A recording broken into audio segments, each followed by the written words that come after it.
Horas. Perkenalkan, kami dari kelas 12 PMIPA unggulan kelompok 12 seni budaya akan menampilkan tutorial yang berjudul Legenda Batu-Batu. Perkenalkan, nama saya Meginda Panggang. Nama saya Edo Yohanes Rivaldo Simanjuntak. Saya Soniawati Sitanggang. Selamat menyaksikan. Pada suatu hari di suatu desa di tepi Danau Toba, hiduplah sepasang suami istri dan seorang putri yang cantik jelita yang bernama Saruni. Selain cantik, Saruni juga termasuk anak yang rajin dan baik karena dia sering membantu orang tuanya di ladang dan hasilnya digunakan untuk mencukupi kehidupan sehari-hari. Suatu hari, Saruni harus bekerja sendirian di ladang karena orang tuanya ada keperluan di desa tetangga. Ia hanya ditemani anjing peliharaannya yang bernama Toki. Sesampainya di ladang, ia hanya duduk termenung dan meratapi betapa indahnya pemandangan danau Toba. Sedangkan Toki, anjing peliharaannya, dia hanya duduk di samping majikannya dan meratapi wajah majikannya yang terlihat murung dan sedang mengalami masalah. Sekali Toki menggonggong untuk mengalihkan perhatian Saruni apabila suatu hal yang mencurigakan terjadi di ladang. Beberapa hari terakhir, Saruni tampak bingung karena ia akan dijodohkan oleh ayahnya kepada seorang lelaki yang masih sebelumnya menikah. Dia telah berhubungan dengan laki-laki di desanya dan berjanji untuk memiliki sesuatu dengan seorang. Kejadian ini membuatnya menjadi bingung, tidak tahu berbuat apa-apa dan menjadi sangat kesal. Di lain sisi, ia tidak mau mengecewakan hati orang tuanya. Namun di sisi lain, ia juga tidak sanggup apabila harus berpisah dengan lelaki pujaan hatinya. Setelah merenung dan tidak menghasilkan apa-apa, Saruni beranjak bangkit dari tempat ia duduk. Dengan berderak air mata, ia berjalan menuju Danau Toba. Sedangkan Toki peliharaannya, ia hanya menggonggong sesekali dan mengikuti majikannya karena ia tidak tahu apa yang sedang terjadi terhadap Saruni.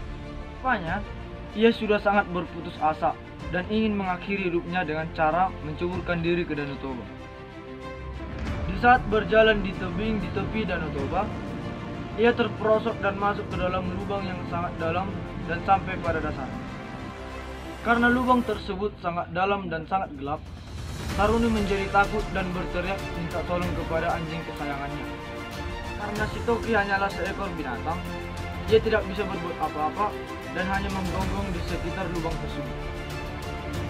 Gadis itu pun semakin berputus asa dan berkata, "Ah, lebih baik aku mati saja." Setelah berkata seperti itu, entah mengapa dinding-dinding lubang itu merapat. Parapat batu, seru Saruni agar dinding batu itu merapat dan menutup tubuh. Melihat kejadian itu, si Toki langsung berlari ke rumah. Si Toki menghampiri kedua orang tua Saruni dan memberitahukan bahwa Saruni dalam keadaan hidup.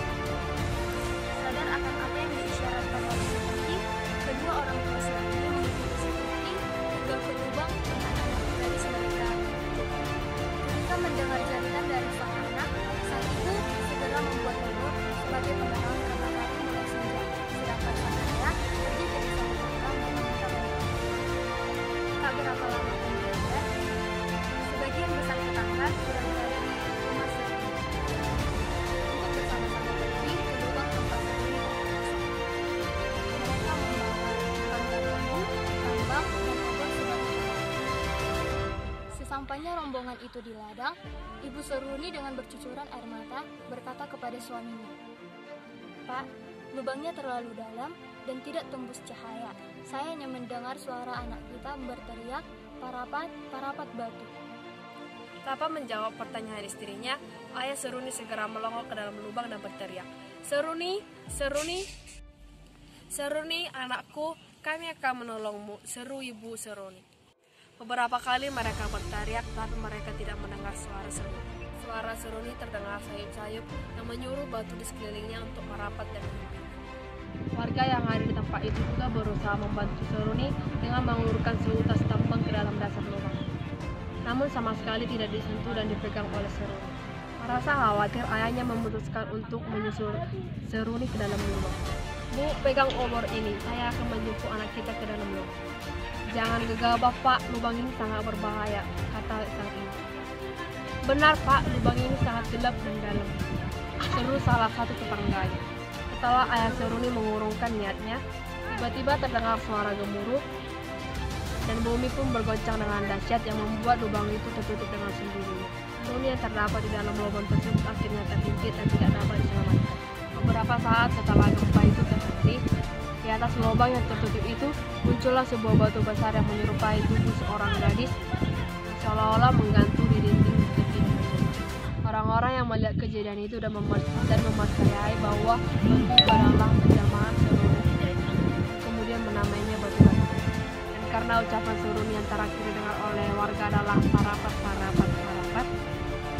maka daerah di sekitar Batu Gantung disebut dengan Parapat. Demikianlah turi-turian yang berjudul Legenda Batu Gantung yang dapat kami sampaikan. Terima kasih.